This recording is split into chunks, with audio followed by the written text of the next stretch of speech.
Olá! Hoje a gente vai mergulhar em como o Brasil colonial foi de fato construído. E olha, não foi só com navios e força não. Foi uma estrutura montada sobre dois pilares gigantescos, um apoiando o outro. De um lado, uma missão religiosa, do outro, um sistema brutal de trabalho forçado. Vamos entender juntos como essa base foi erguida. E para a gente começar essa conversa, vamos partir desta pergunta que é fundamental. Em qualquer processo de colonização, a primeira coisa que se cria é a ideia de um nós e de um eles. Definir quem é o outro é o ponto de partida para tudo que vem depois, porque é isso que justifica as ações e estabelece as hierarquias de poder. E essa ideia do outro nos leva direto para o projeto colonial. Uma colônia não nasce do nada, né? Ela é construída com uma ideia, quase como uma planta baixa de um prédio. Uma planta que define não só como a terra vai ser explorada, mas como as pessoas que vivem nela vão ser vistas e controladas. E essa planta, esse projeto, tinha dois componentes principais, que funcionavam juntos. O primeiro era o motor econômico, ou seja, a mão de obra para gerar riqueza. O segundo era a estrutura ideológica, um sistema de crenças para justificar os métodos usados para fazer esse motor girar. Um não existiria sem o outro, simples assim. Então, vamos começar pelo motor. A base econômica de toda a empreitada colonial no Brasil foi sem nenhuma dúvida a escravidão.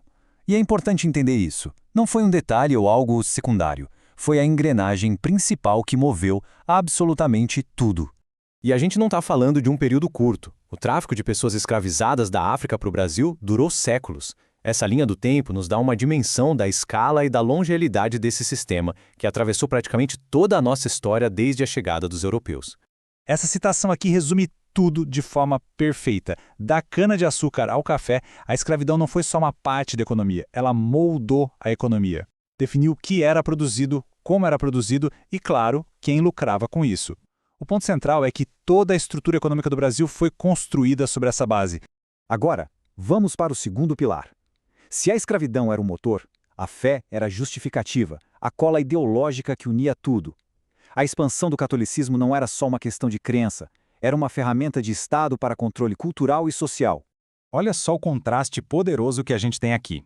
De um lado, um mapa que mal consegue mostrar a imensa diversidade que existia no território. Um mosaico de povos, de línguas, de culturas. Do outro, a chegada de uma força única, simbolizada pela cruz, que tinha como objetivo substituir toda essa diversidade. E aqui fica preto no branco, né? De um lado, uma complexidade gigantesca de visões de mundo. Do outro, um projeto de padronização, de impor uma única língua, uma única religião e uma única forma de enxergar a vida, a europeia. O nome técnico para essa mentalidade é etnocentrismo. É basicamente a ideia de que a sua cultura é a régua, o padrão, e qualquer coisa que for diferente é, por definição, inferior. Essa foi a lente através da qual os colonizadores enxergaram os povos nativos. E desde o comecinho, lá na famosa carta do Pero Vaz de Caminha, a justificativa para a colonização já aparecia com essa cara de missão de resgate. A ideia vendida não era a de conquista, mas de salvação, de trazer essas almas para a fé verdadeira. E é exatamente aqui que os dois pilares se conectam. A igreja e a coroa portuguesa não agiam de forma separada. Eram parceiras num projeto que misturava salvação espiritual com exploração econômica de um jeito muito bem amarrado. Essa aliança era a espinha dorsal da colonização. Era uma relação de benefício mútuo. A monarquia entrava com a força militar e administrativa para expandir o território, enquanto a igreja entrava com a justificativa moral, a legitimidade divina que unia todo mundo sobre o mesmo propósito. E essas duas imagens mostram essa parceria em ação. Na esquerda, a gente vê o trabalho missionário direto, a catequese no dia a dia. Na direita, vemos o ato simbólico de impor uma nova paisagem cultural e espiritual sobre a terra. Um ato de posse religiosa, sabe? Agora, reparem como a percepção mudou em menos de um século. A visão inicial de salvar essa gente deu lugar a uma definição pelo que faltava. Na visão europeia, os indígenas não tinham as três estruturas que definiam a civilização: a igreja, o Estado e a monarquia. Eram, portanto, um vazio que precisava ser preenchido. Então, vamos resumir qual era o papel da igreja na prática. Primeiro, catequizar os povos indígenas. Isso, ao mesmo tempo que buscava salvar almas, desestruturava as culturas nativas, o que facilitava a tomada de terras e o controle da mão de obra. Segundo, e isso é crucial, legitimar a escravidão africana com argumentos teológicos. Coisas terríveis, como a ideia de que a escravidão era uma punição divina, E terceiro, o controle social de toda a colônia, reprimindo costumes e moldando uma mentalidade de obediência. E qual é o resultado de se construir uma sociedade sobre esses dois pilares? Bom, o legado dessa estrutura é profundo, duradouro e a gente consegue ver os efeitos até hoje.